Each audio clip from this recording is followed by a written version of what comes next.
Another week of college basketball is in the books, and it's time for my updated top 25 rankings in college basketball after week 7 of the season. But before we get into my rankings, if you enjoy the content, please consider dropping a like on the video and subscribing to the channel. And now, let's jump into it. And coming in as my number 1 team, I have the Michigan Wolverines, who are at 11-0 on the seasons, and they have been downright stunning for the past month. Michigan blitzed quality teams in Las Vegas with wins over Auburn and Gonzaga, and then they started Big Ten playoff at 2-0. And although they had an easier game with LaSalle this past week, they did beat Maryland before, even though it was their weakest defensive effort so far. But offensively, they've been outrageous and scored over 100 points in 5 of their last 6 games, including most of those against power level teams. And with Big Ten play looming in the new year, they get a breather with McNeese next, and then the grind starts. And right behind Michigan at number 2, I have Arizona, who is also 11-0, and honestly, this is more of a 1A and 1B situation for me. The Wildcats have one of the best resumes. If they stacked premier wins over Florida, UConn, Auburn, and Alabama, and they have an offense that's operating at another level as well. This week, they crushed Abilene Christian 96-62 as 6 different Wildcats hit double figures, led by Braden Burry's 20 points, who has been coming on as of late. And then Arizona beat San Diego State 68-45 after their fiery second half, again getting 5 double-figure scores in that one. Toby Awaka is another person that has just stepped up in a big way recently. In that game, he had 9 points and 15 rebounds, and on the interior, he is just hard to deal with. And Arizona's blend of balance and rim pressure is scary right now, and they're also shooting extremely well. And moving up a spot and checking in at my number 3 is Iowa State, who is 12-0 on the year, and they have loudly answered every question in the non-conference. The Cyclones' own wins over St. John's, Creighton, and Syracuse, all at the Players Era Festival, plus that huge win at Purdue, and they haven't played since last Sunday's 78-53 win over Eastern Illinois, which they earned despite their worst 3-point shooting night of the year. But Milan Momcilovic has been amazing. Blake Buchanan looks like one of the best transfers in the country right now to me.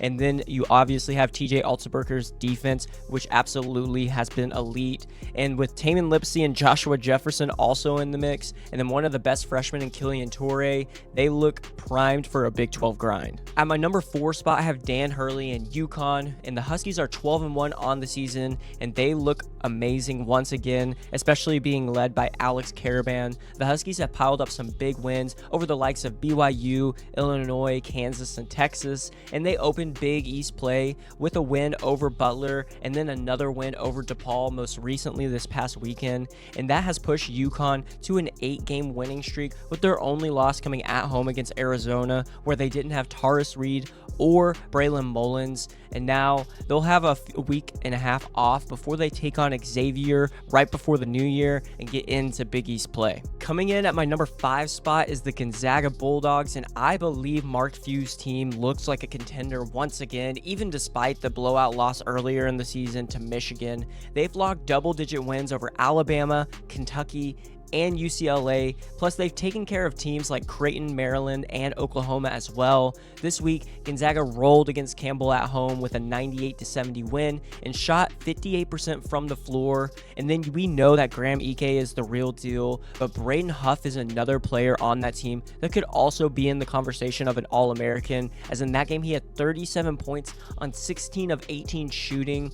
And then they have a new weapon like Mario St. Superi in the backcourt, and Mark Few just looks like he has another winner to me. At number 6, I have the Purdue Boilermakers, who are 11-1, and when Purdue is on, it's a long day for anybody that they play. They've won at Alabama, beat a Texas Tech team by 30, and just blasted Auburn 88-60. And in their past 3 games, they've won against high major opponents by at least 20 points in each. You have Braden Smith and Trey Kaufman-Renn, who both look like All-Americans right now. Fletcher Lawyer on the wing. Oscar Clough is coming along nicely, and they're top 5 in Kim Pom as well. And really, what the early schedule has shown me is that their metrics are impressive, and when this core is healthy, they are tough to beat. And I'm just looking past that Iowa State game, but every other game so far, it just feels like they are overwhelming their opponents. And checking in at number 7, I have the Duke Blue Devils, who slide back after their loss to the Texas Tech Red Raiders, and that loss was a gut punch at Madison Square Garden. The Blue Devils blew a 17-point second-half lead and lost 82-81 to Texas Tech behind the heroics of Christian Anderson and JT Toppin. And honestly, the Red Raiders were also shorthanded and were only playing like 6 guys in that game. But Duke's resume is still loaded with wins over Kansas, Arkansas, Florida, and Michigan State, and they have Cameron Boozer, who has been the engine and looks like the best player in the country currently. He scored 26 and 13 points in their 97-73 win over Lipscomb the game before, and also looked good against Texas Tech with 23 points and 8 boards, and Duke now has time to really reflect on that loss before ACC play begins against Georgia Tech on New Year's Eve. And at my number 8 spot, I have the Houston Cougars, and Kelvin Sampson and the Cougars are 11-1 on the season, and they just delivered their biggest win of the year for me with their 94-85 victory over Arkansas this past weekend. The defense has looked elite so far, and the offense is catching up, and we could see that with the game against Arkansas as they scored 94 points and shot 52% from the floor in that one. Emmanuel Sharp and Kingston Flemings led the way for the Cougars in that game, both scoring over 20 points, and the only blemish on their record is at the Players Era Festival with their loss to Tennessee, but the profile keeps strengthening game in and game out, and although they haven't played the toughest competition compared to some of the top teams, it looks like Kelvin Sampson has a contender once again, and they will finish their non-conference with a game against Middle Tennessee before chasing another Big 12 title. Coming in at number 9 is BYU, and this is a team that just keeps winning even with a low-key schedule so far. The Cougars are 2 points away from being undefeated, with their only loss a 2-point game at UConn and their best win in the opener over Villanova in Las Vegas. And this week, BYU beat Pacific 93-57 and Abilene Christian 85-67, led by their big 3 once again of Richie Saunders, Rob Wright, and AJ Debbanza. And AJ Debbanza looks like one of the best players in the country. With each and every game, he keeps growing. He erupted for 35 points against Abilene Christian, and honestly, I think he's going to make a run at Freshman of the Year and maybe Player of the Year when compared to Cameron Boozer. Next at number 10 is Michigan State, and the Spartans are 11-1 and have looked like true Big Ten contenders outside of the home loss to Duke so far this year. They own big wins over the likes of Arkansas, Kentucky, and North Carolina, and have started Big Ten playoff with a win over Penn State and Iowa. And this week, Michigan jumped Toledo in a 92-69 win, but then they struggled a bit against Oakland, only winning 79-70 behind Cohen Carr's 22-point performance. And after their fast start, the Spartans will rest until December 29th against Cornell, but then they have a big matchup in their next Big Ten game against Nebraska in the new year. And checking in at my number 11 spot is the Vanderbilt Commodores, who are still undefeated at 12-0,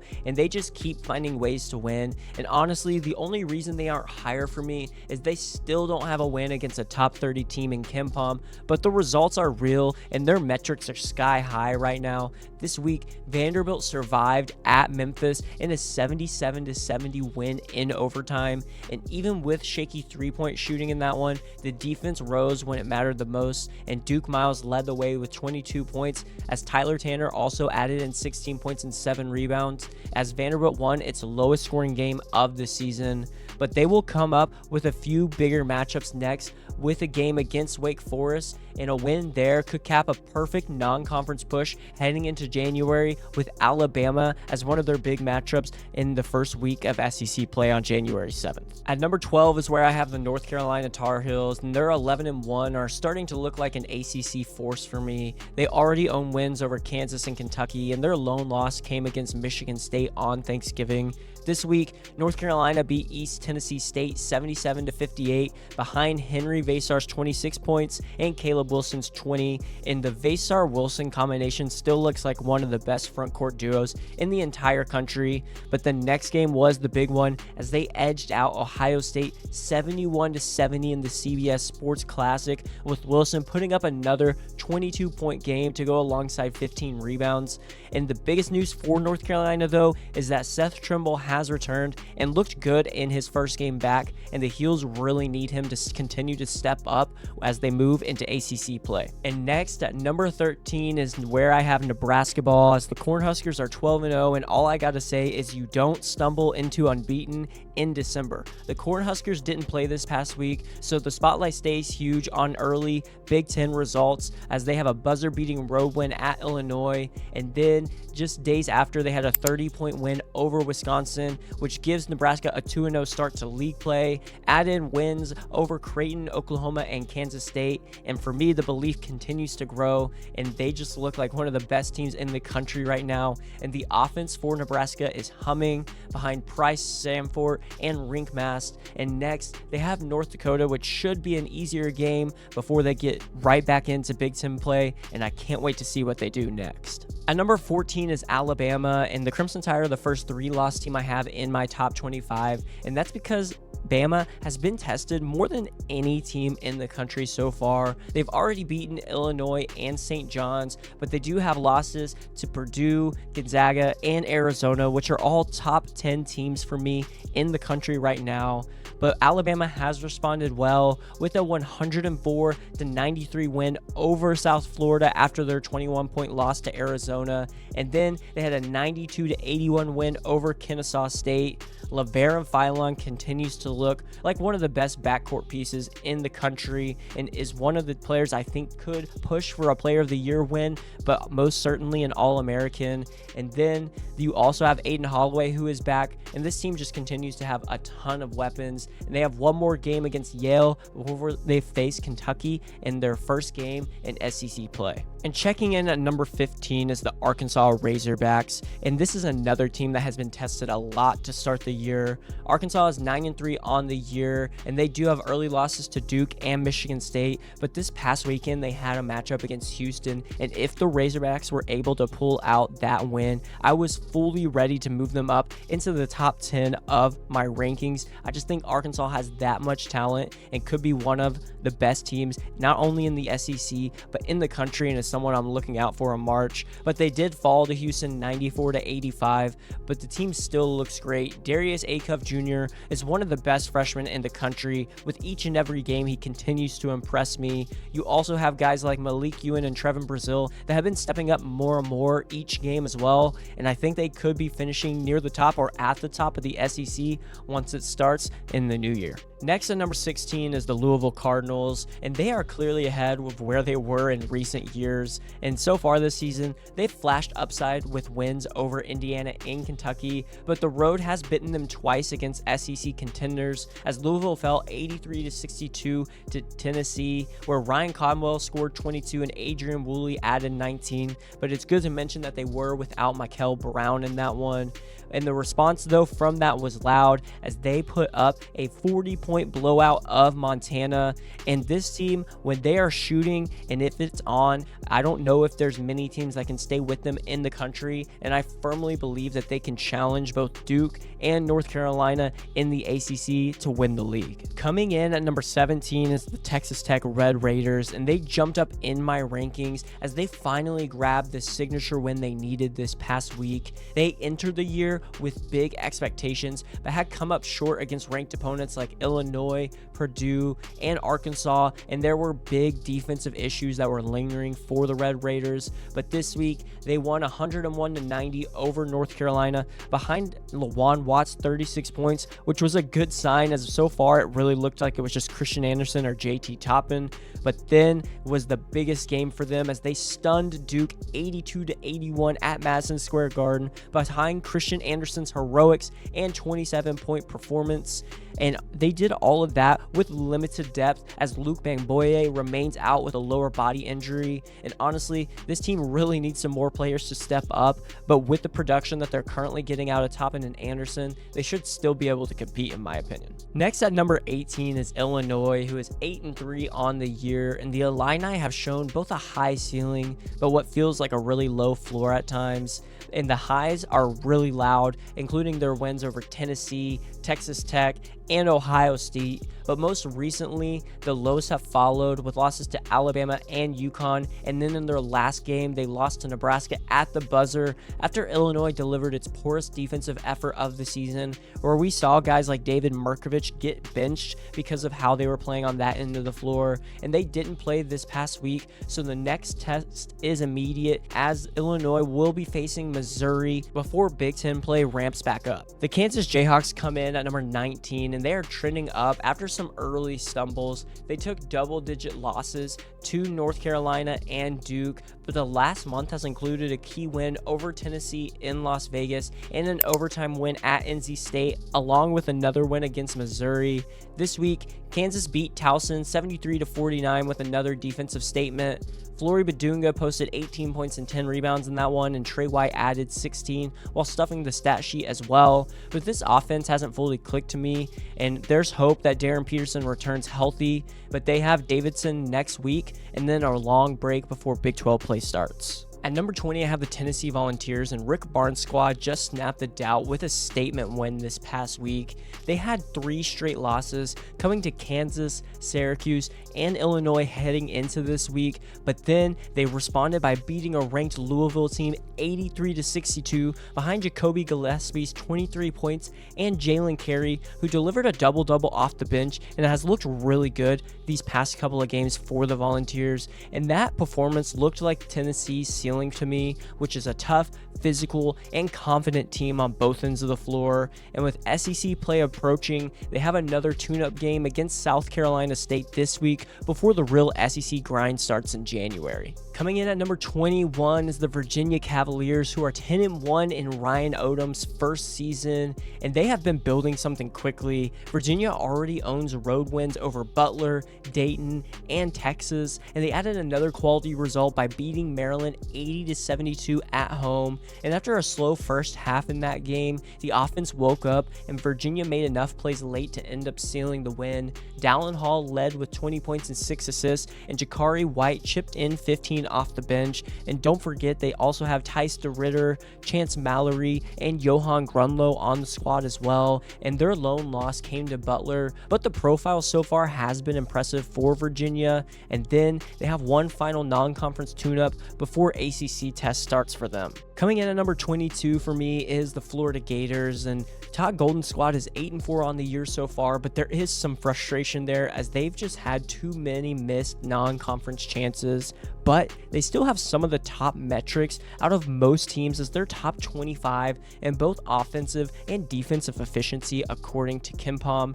and it's still far too early to quit on the Gators for me as they have a lot of valuable pieces back from last year's national championship team, including Alex Condon and Thomas Houck.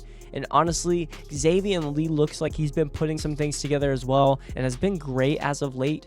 Boogie Flan is another one that I think still needs to step up, but they do have another tune-up game against Dartmouth before SEC play begins with them, with a matchup versus Missouri and then Georgia. Checking in at number 23 is the Kentucky Wildcats, who are back in my rankings after a frustrating stretch there for Mark Pope's squad. This season has been bumpy with losses to Louisville and Michigan State, and then that dreadful showing against Gonzaga. Plus, they have had rough three-point shooting all season long, but this past weekend flipped the field for me as Kentucky stormed back to beat a ranked St. John's team 78-66. Otega Owe looked like that player that we have been looking for. You had Jalan Lowe, who is also coming back from an injury that play and added 13 off the bench, and then Jaden Quainance made his season debut and added in 10 points and 8 rebounds, and as he gets more minutes, I just think this team is going to be that much better. They have one more game against Bellarmine next